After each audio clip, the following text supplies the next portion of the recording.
Halo, selamat pagi Rider Indonesia. Udah lama ya. Kali ini kita bahas ereking lagi. Nah, jadi gini nih, di video saya yang sebelumnya, saya pernah membuat video tentang ereking ini. Yang dulunya dia itu oversize 250, pakai karbu ukuran 30, PWK, magnet kimcil, dan knalpot racing Telo Cobra. Jadi di sini saya akan memulai untuk update-nya setelah style yang saya lakukan sebelumnya dan sekarang. Oke. Jadi langsung aja kita mulai. Yang pertama itu saya dapat kendala. Karena di sebelumnya saya menggunakan part-part yang WKWK. Jadi motor saya itu ujung-ujungnya jebol. Semua WK, membran WK, magnet WK, karbu juga WKWK waktu itu. Nah, akhirnya dia jebol dan harus oversize lagi. Dari 250 sekarang dinaikin jadi 275. Geterannya itu mantap boy, 275. Dijamin biji itu geter sampai ke akar-akarnya. Tapi walaupun oversize besar dan getaran motor itu nggak jelas, ya getar aja sih. Tapi saya udah sempat tes kok untuk touring.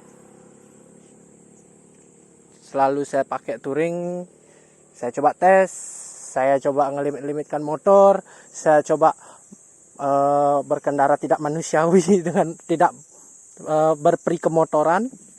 Jadi akhirnya motor masih selamat-selamat aja sampai sekarang.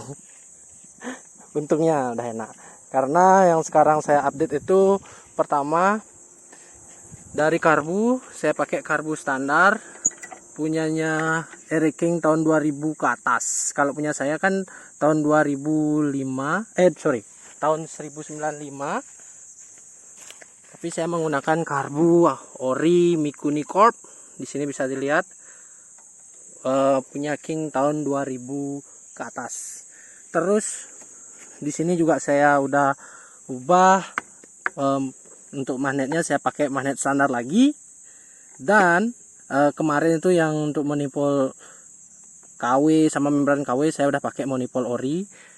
Walaupun copotan ya, di sini udah ada serinya 4Y2 dan ini ori juga, membrannya RXZ ori. Terus di sini juga saya menambahkan stabilizer punyanya apa nih, R3E gitu kalau nggak salah namanya, nggak tahu lah saya. Nah di situ saya tambahkan stabilizer karena untuk pas dia udah mulai power tinggi, dia tuh agak goyang, makanya saya udah tambahin stabilizer. Sebelumnya sih sudah dikasih tahu kalau misalnya penyebab goyangnya itu karena pelek saya yang nggak center.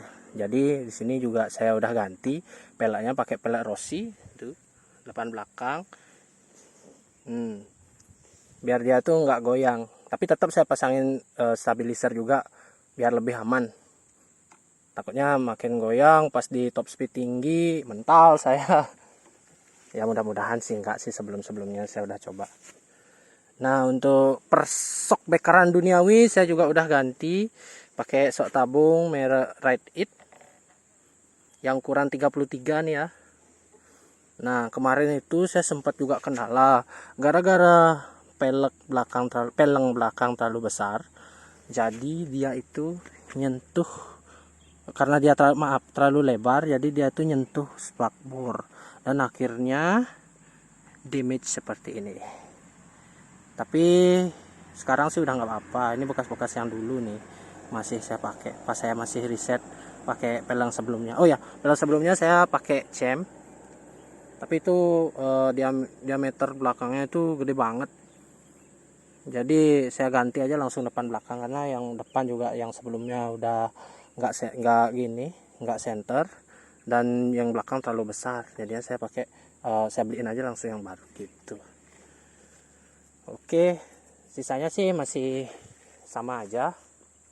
Oh ya, bannya juga kemarin saya pakai ban yang depan itu IRC dan yang belakang tuh Dunlop.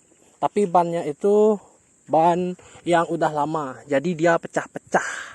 Dan akhirnya saya ganti lagi ban yang baru. Takutnya kalau saya bawa touring nanti bannya kebelah jadi dua dan ngerepotin saya waktu touring.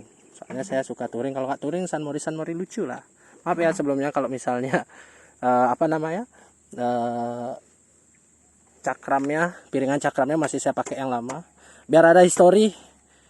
Saya nggak apa-apa kalau pakai cakram yang gini, yang lama.